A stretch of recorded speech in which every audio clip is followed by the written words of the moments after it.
Hello friends, आप देख रहे हैं आपका चैनल शेयर बाजार विद आयुष। और दोस्तों, बात करेंगे इस वीडियो में लीप इंडिया आईपीओ की लिस्टिंग के बाद जो हमको एक्शन आता हुआ देखने को मिला है, इसके बारे में।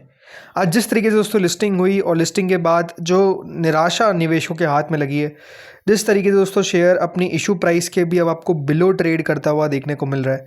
नाउ द क्वेश्चन राइजेस कि क्या यहाँ से और गिरावट हमको आती हुई देखने को मिलेगी या फिर कोई रिकवरी का उम्मीद नज़र आता है।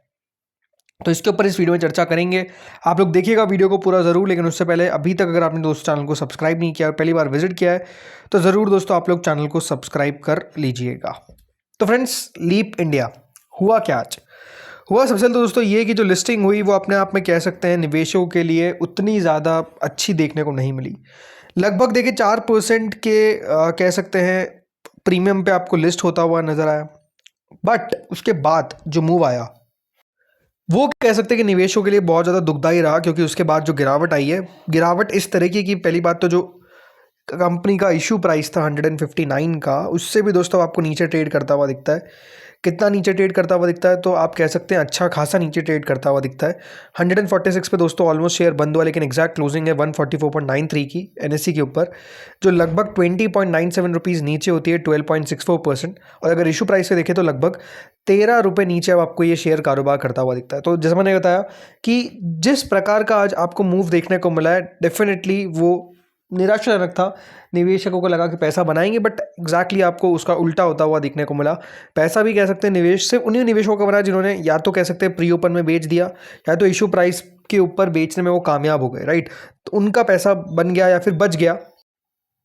बट जो होल्ड करके रह गए या फिर जिन्होंने बेचा नहीं, उनका कह सकते हैं आज भाई नुकसान हुआ। इसलिए देखिए, एक इंपॉर्टेंट बात मैंने कल भी कही थी कि स्टॉप लॉस बहुत इंपॉर्टेंट होता है, कि आप जो भी हाई लगे उसका स्टॉप लॉस लगा लीजिए, ताकि एटलीस्ट आपका पैसा जो है वो सेफ होता हुआ देखने को मिले। तो स्टॉप लॉस किसी ने लगा लिया तो बच गया, नहीं लगा पाया या फिर थोड़ा सा रुकने की कोशिश की, देखा, तो आज कह सकते हैं जो पासा है वो उल्टा पड़ गया। अभी हाल फिलहाल में जितने भी आईपीओ आपको लिस्ट होते हुए देखने को मिले, मेजरली सब ने आप कह सकते हैं अच्छा किया है। लीप इंडिया आप कह सकते हैं वो जो एसबीआई फंड्स वाला आईपीओ है, यानी एसबीआई म्यूचुअल फंड वाला, उसकी कैटेगरी में हमको आता हुआ देखने को मिला, जहाँ पे निवेशकों को निराशा जो है वो बेसिकली हाथ लगती हुई देखने को मिली है। देखिए, पहले भी आपको मैंने एक बात कही थी कि ये जो कंपनी जिस सेक्टर से हमको आती हुई देखने को मिल रही है, हमारे पास क्या है कि बहुत सारी कंपनीज अवेलेबल नहीं है, राइट। इस सेक्टर में पहली बात ये बात ध्यान रखिए, वर्ल्ड में अगर आप देखेंगे तो आपको बेसिकली 5-6 कंपनीज देखने को मिलती है। जी हाँ, दुनिया के अंदर बहुत ज़्यादा यहाँ पर आपको जो पैलेट्स का बिजनेस है वो कुछ गिनी चुनी कंपनी जो है वो करती हुई नजर आती है। इंडिया के अंदर जैसा मैंने आपको कल बताया था कि लीप इंडिया का मार्केट शेयर इज अराउंड 90%। तो आप समझ सकते हैं कि ये बेसिकली एक मोनोपोली कंपनी है इसके अंदर, और इसका कोई नया मार्केट शेयर कंपनी गेन नहीं कर पाएगी। बस ये कि बाजार कितना बढ़ेगा उससे कंपनी को फायदा या फिर नुकसान होता हुआ दिखेगा। तो वही बात है कि देखिए, बाजार ने जिस तरीके से परसीव किया है इस सेक्टर को, वो उतना पॉजिटिव नजर नहीं आया। आज देखिए, सबसे पहली बात तो यहाँ पर इस प्रकार की लिस्टिंग हुई क्यों? बिकॉज आप कह सकते हैं स्क्रीन अपने आप में बहुत खराब थी। स्क्रीन मतलब ऑर्डर बुक। जिस तरीके से दोस्तों आप कह सकते हैं यहाँ पर आज बायर्स और सेलर्स हमको एक्टिव देखने को मिले, सेलिंग जो थी वो डेफिनेटली दोस्तों दिख रहा था कि बहुत ज़्यादा हावी जो है वो हमको होती हुई देखने को मिल रही है। कभी भी ऐसा लगा नहीं कि दोस्तों जो बायर्स है वो बेसिकली इसको बचा पाएंगे या फिर बायर्स हमको आते हुए देखने को मिल रहे हैं। हर समय ऐसा ही लगा कि जो सेलर्स है वो बेसिकली एक्टिव है, और सेलर्स जो है वो बिल्कुल तेज़ी से यहाँ पर आपको बिकवाली करते हुए नजर आ रहे हैं, और वो एक सबसे बड़ा फैक्टर था। आज के दिन आप वॉल्यूम देखिए कि लगभग 929 लाख शेयर्स हमको ट्रेड होते हुए देखने को मिले हैं, और अब कंपनी की मार्केट कैप 6431 करोड़ की आपको देखने को मिल जाती है। एंड ओवरऑल जो डिलीवरेबल ट्रेडेड क्वांटिटी है वो दोस्तों आपको आज 57% देखने को मिली। तो इस तरीके का आंकड़ा जो हमारे सामने आता हुआ दिखा है। तो ये बात सही है कि कुछ निवेशक ऐसे होंगे जिन्होंने अपना नुकसान भी बुक किया है, कुछ ने थोड़ा बहुत प्रॉफिट बुक किया। ये अब इम्पॉर्टेंट है कि क्या जिस तरीके से आज ये 150 के नीचे गिरा, बिकॉज अब समझिए कि ये सारे साइकोलॉजिकल लेवल है। ये बहुत इंपॉर्टेंट होता है कि वैसे 150 का लेवल बचा ले कोई शेयर, 200 का लेवल बचा ले कोई शेयर, वो इंपॉर्टेंट होता है, लेकिन ये 150 का लेवल बचा नहीं पाया, उसके नीचे जाकर बंद हुआ है। तो अब देखना यहाँ पर दिलचस्प होगा कि आप आगे आकर आपको बाइंग लौटती हुई देखने को मिलती कि नहीं। कुछ बातें जिसके ऊपर हम चर्चा कर लेते हैं, जैसे कि वैल्यूएशन को लेकर एक ही बात थी कि हाँ, इसका जो प्राइस टू अर्निंग है वो 100 के अबाव है। 117 का पी आपको लिस्टिंग के बाद देखने को मिल गया। अब आप कह सकते हैं कि डेफिनेटली नीचे आता हुआ दिख रहा है। पॉइंट क्या है कि देखिए, ये बिजनेस जिस तरीके से आपको कंपनी जैसे मैंने बताया कि काम करती हुई नजर आएगी, कितना ज़्यादा देखिए ग्रोथ हमको देखने को मिल सकता है, कितना ज़्यादा कंपनी बिजनेस में बढ़ा, मतलब अपना जो रेवेन्यू है वो बढ़ा सकती है, प्रॉफिट कितना बढ़ा सकती है।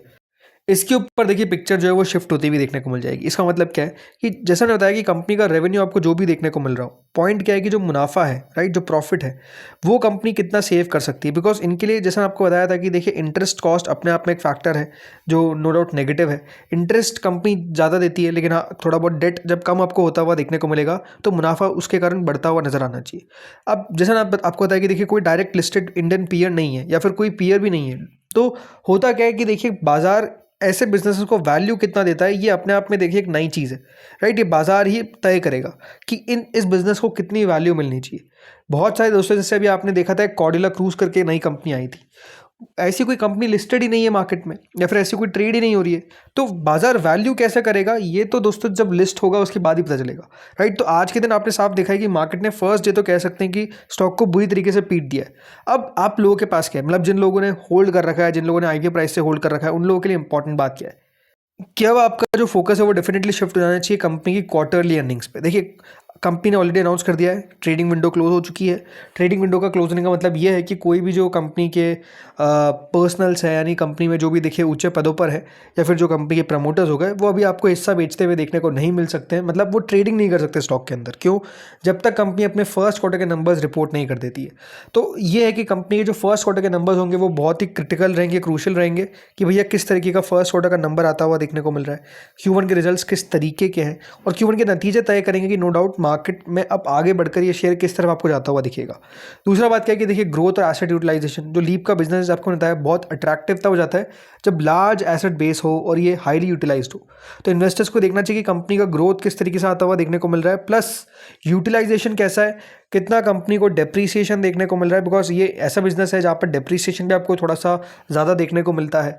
प्लस प्रॉब्लम यहाँ पर जो मेजर अभी तक नज़र आती है वो ये है कि जैसे होता है कि कंपनी का कोई फर्दर मार्केट शेयर गेन करने को नहीं है।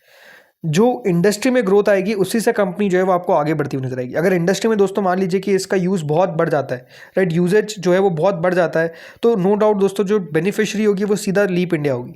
बट अगर इसी तरीके से यूजेज रहता है, राइट, तो फिर आप कह सकते हैं कि ग्रोथ किस तरीके से कंपनी नहीं लेकर आएगी, ये एक सवाल उठ जाता है।